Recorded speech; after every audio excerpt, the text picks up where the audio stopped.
স্মৃতিসৌধে রাষ্ট্রপতি সহ নবনিযুক্ত মন্ত্রী প্রতিমন্ত্রীদের শ্রদ্ধা। দিল্লিকে ঢাকার কঠোর বার্তা, সম্পর্ক পুনর্গঠনে চায় স্পষ্ট সমঝোতা। কলকাতার হোটেল অগ্নিকাণ্ডে নিহত 6 বাংলাদেশি মরদেহ দেশে পৌঁছেছে। ঠাকুরগাঁও 1 আসন শূন্য ঘোষণা, উপনির্বাচনের প্রস্তুতি। অস্ট্রেলিয়ার বিপক্ষে শরীফুলের অনন্য কীর্তি। যুক্তরাষ্ট্রে বিদেশি শিক্ষার্থীদের জরুরি নির্দেশনা, না মানলে বাতিল হবে ভিসা। যে কোনো হামলার কঠোর জবাবে হুঁশিয়ারি ইরানের। এতক্ষণ শুনছিলেন শিরোনাম, এবার বিস্তারিত। জাতীয় স্মৃতিসৌধে ফুল দিয়ে মুক্তিযুদ্ধের বীর শহীদদের প্রতি শ্রদ্ধা জানিয়েছেন রাষ্ট্রপতি সহ নবনিযুক্ত 5 মন্ত্রী প্রতিমন্ত্রী। সকালে শ্রদ্ধা জানান নতুন রাষ্ট্রপতি মির্জা ফখরুল ইসলাম আলমগীর। এরপর দুপুরে সাভারে পুষ্পস্তবক অর্পণ করেন ডক্টর আব্দুল মঈন খান, এম রশিদুজ্জামান মিল্লাত, শাচিং প্রো জেরি, হুমায়ুন কবির ও মোহাম্মদ শামীম কায়সার লিংকন। প্রধানমন্ত্রী তারেক রহমানের প্রস্তাবিত ভারত সফর আপাতত স্থগিত। সফরের আগে শেখ হাসিনা সহ পলাতক আসামিদের প্রত্যাবর্তন এবং শরীফ উসমান হাদি হত্যা মামলার অভিযুক্তদের হস্তান্তরের শর্ত দিয়েছে ঢাকা। এসব বিষয়ে ভারতের জবাবের অপেক্ষায় রয়েছে বাংলাদেশ।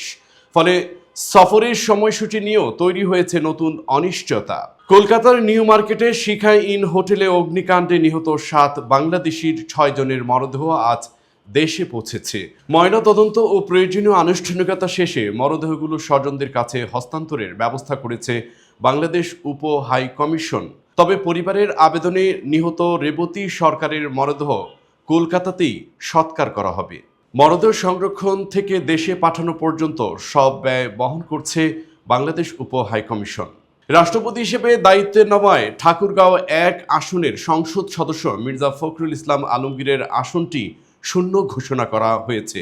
শনিবার জাতীয় সংসদ সচিবালয়ের প্রজ্ঞাপনে এ তথ্য জানানো হয়। সংবিধানের 50(4) অনুচ্ছেদ অনুযায়ী রাষ্ট্রপতির দায়িত্ব গ্রহণের দিন থেকেই আসনটি শূন্য হয়েছে। এখন এই আসনে উপনির্বাচন আয়োজনের প্রয়োজনীয় ব্যবস্থা নিতে নির্বাচন কমিশনকে জানানো হয়েছে।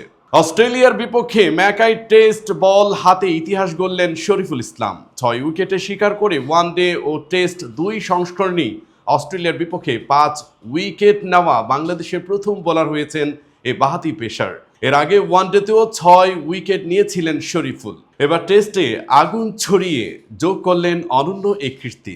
যুক্তরাষ্ট্রের শিক্ষার্থী ভিসায় গিয়ে পড়াশোনায় ছেড়ে দেওয়া, নিয়মিত ক্লাসে অনুপস্থিত থাকা কিংবা প্রতিষ্ঠানকে না জানিয়ে কোর্স থেকে সরে দাঁড়ালে ভিসা বাতিল হতে পারে। শনিবার ঢাকার মার্কিন দূতাবাস এ সতর্কতা জানিয়েছেন।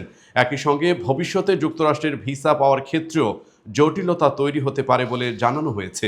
তাই শিক্ষার্থীদের ভিসার শর্ত মেনে বৈধ অবস্থান বজায় রাখার পরামর্শ দিয়েছে দেশটি।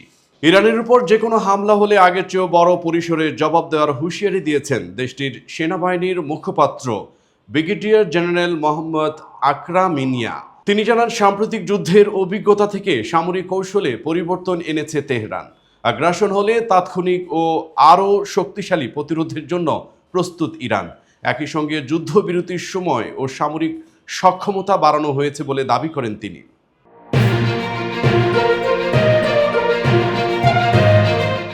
এই ছিল আজকের বুলেটিন। আগামীকাল আবারও ফিরবো, আমাদের সাথেই থাকুন।